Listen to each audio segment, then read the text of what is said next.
මාතර දිස්ත්‍රික්කයේ පළාත් පාලන ආයතන 17ක් සඳහා ඡන්ද මධ්‍යස්ථාන 542ක ඡන්දය පැවැත්වෙනවා.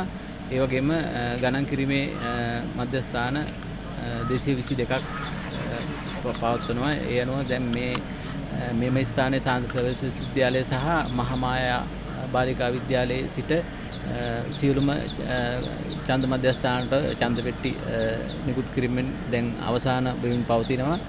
ඒ අනුව දවල් 12 පවන විට සියලුම ඡන්ද මධ්‍යස්ථානවලට ජ්‍යෙෂ්ඨ ඡන්ද මධ්‍යස්ථානපතිවරුන් ඡන්ද පෙට්ටි සමග ළඟවනවා ඇත.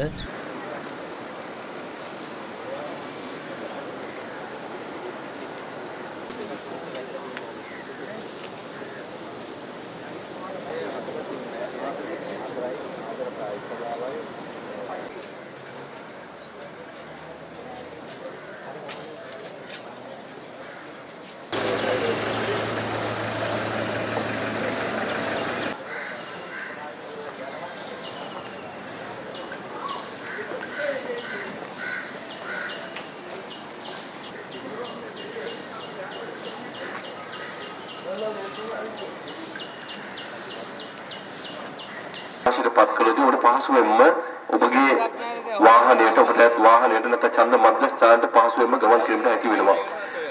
මේ මොහොතේ සිට සියලු මාතුන් කරුණාකර තමන්ගේ වාහනේ ඉදිරිපසට ගමන් කරන්න. තුනුවේ ඔබගේ ලිපිගුණ ඔබගේ ෆයිල් කවරේ ඉහළ කෙළවරේ තිබෙනවා දාවන සටහන් අංකය. ඒ දාවන සටහන් අංකය අනුපගේ ලිපිගුණ ඉහළ කෙළවරේ තිබෙනවා.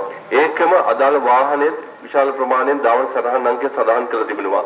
එමන්දී ඇති ඔබට අයත් සභාව අසර රැඳී ඇති ඔබගේ සභාවට අදාළ